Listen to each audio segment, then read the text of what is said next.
안녕하십니까. 마이바씨의 회계 이야기 마이바입니다. 우리가 토요일마다 필립 피셔의 위대한 기업에 투자하라 라는 책에 투자 대상 기업을 찾는 15가지 포인트에 대해서 살펴보고 있습니다. 우리가 저번 시간까지 7번째 포인트, 돋보이는 노사관계를 갖고 있는가 라는 부분에 대해서까지 살펴봤습니다. 오늘은 8번째 포인트, 임원들 간에 훌륭한 관계가 유지되고 있는가 라는 부분에 대해서 살펴보려고 합니다. 자, 포인트, 8번째 포인트, 임원들 간에 훌륭한 관계가 유지되고 있는가. 최고의 투자 기회를 제공하는 기업은 임원들 사이에 좋은 분위기와 신뢰가 싹트고 있습니다. 이러한 분위기와 어떤 신뢰를 위해서는 성과 평가가 중요해요. 그리고 또 승진은 어떤 파벌주의가 아닌 능력주의에 의해서 행해져야 되는 거죠. 오너 일가라고 해서 승진을 마구 시켜주면 아무래도 임원들의 어떤 사기가 떨어질 수가 있기 때문에 세심한 주의를 기울여야 됩니다.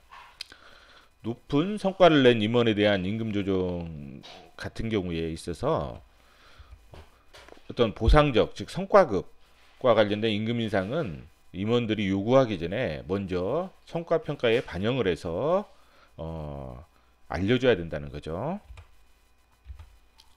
그래서 임금 수준은 해당 업종이나 해당 지역의 평균치 이상이어야 돼요. 그래서 우리가 사업보고서를 읽다 보면 그 임원들 그 보수가 나와 있습니다. 그래서 동종 업종의 임원들 보수와 비교를 해서 한번 비교를 해보셔야 돼요.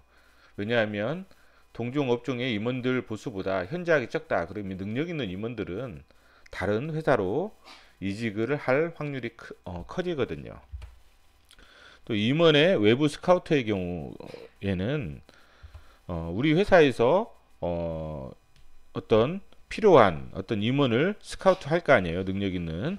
그렇다 보면 파벌주의나 어떤 사소한 갈등은 이제 어느 정도 불가피하지만 파벌과 갈등으로 어떤 최소한의 능력마저 유지할 수 없게 만드는 임원은 좀 단호하게 처리를 해야 된다는 거죠.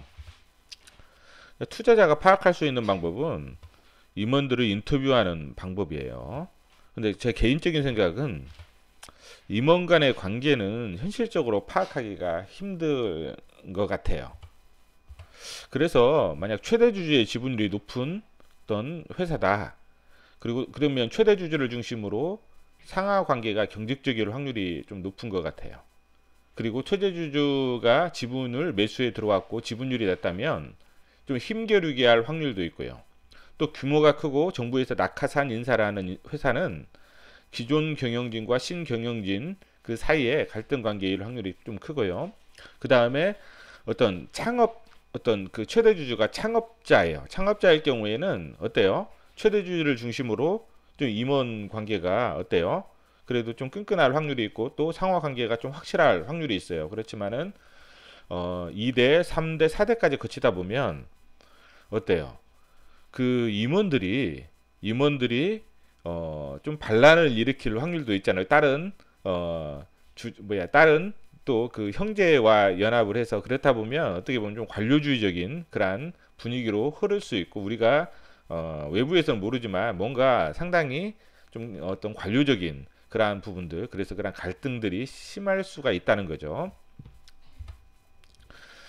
2014년도에 KB금융지주와 KB국민은행 같은 경우 이제 전산 시스템 교체 문제로 기존 내 IBM을 쓰고 있는데 유닉스로 교체할 것이냐 이런 부분에 대해서 이사회에서 교체를 찬성을 했어요.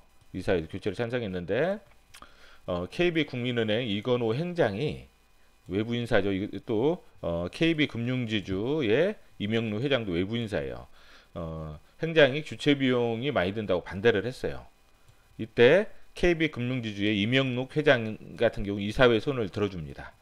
그래서 임 회장과 이 행장이 서로 언론을 통해서 상호 비방을 하면서 이제 금융감독원 조사를 받게 돼요.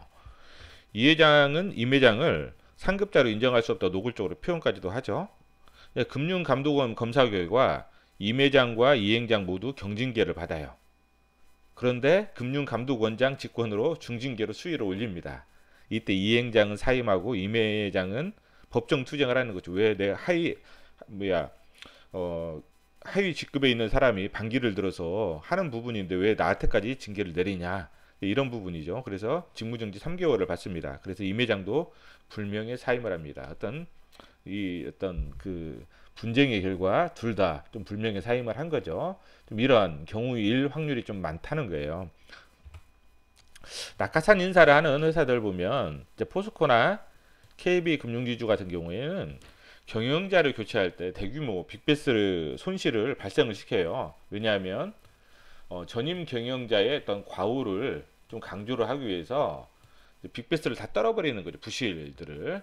그래서 신임 경영자의 경우에는 부실이 없는 상태에서 경영 성과가 아주 이루기가 쉬워요. 그러니까 우리가 경영 성과를 판단할 때는 뭐 전기 대비 아니면 전년 대비 대비로 하잖아요. 전년 대비 전기 대비로 하기 때문에 이때 뭐예요? 이미 빅베스로 부실을 다 떨어버리는 거죠. 부실을 다 떨어버리고 무슨 그 채권 같은 경우도 다 대손 처리해버리고 해서 비용 처리를, 그리고 재고자산도 평가 손실을 다 처리해서 웬만한 것들은 부실이 아예 없게 만들어버려요. 그리고 그래서 전임 경영자가 너무 경영을 못했다 이렇게 강조를 하고 본인은 약간만 하면은 어때요? 전기 대비 성장이 되잖아요. 그러면 본인의 어떤 경영 성과를 이루기가 쉽거든요. 그래서 낙하산 인사로 인해서 좀 실적이 대규모 하락할 확률이 커요. 항상 낙하산 인사를 하면 그 다음 분기에 실적이 엄청나게 손실이 낼 확률이 커요.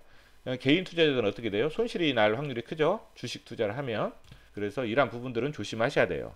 또 M&A 할 때 대기업이 또 큰 기업이 작은 기업을 인수할 때에는 어때요? 대기업의 어떤 시스템이 좀 정교하잖아요. 그래서 반영을 하기 때문에 그 중소기업은 어때요? 경영 시스템 자체가 좀 허술할 수가 있어요. 그래서 시너지 효과가 대기업의 시스템을 반영하기 때문에 시너지 효과가 발생할 확률이 커지지만, 작은 기업이 큰 기업을 인수할 때는 이제 보통 이제 권력형이잖아요. 이제 권력이 밀어줘 가지고 작은 기업이 큰 기업을 인수한단 말이죠. 이런 경우에는 시너지 효과가 발생할 확률이 현저하게 떨어진다는 거예요. 왜냐하면 이게 더 비효율적인 기업일 수가 있거든. 이게 효율적인 기업이고, 효율적인 기업이 비효율적인 기업이 인수해서 뭘 바꾼다는 것은 쉽지가 않아요. 그러면 거의 어떤 권력 싸움으로 바뀔 확률이 크다는 거죠. 그래서 오늘은 필립 피셔의 포인트 8번째 포인트, 임원들 간의 훌륭한 관계가 유지되고 있는가에 대해서 간단하게나마 살펴봤습니다. 이상입니다.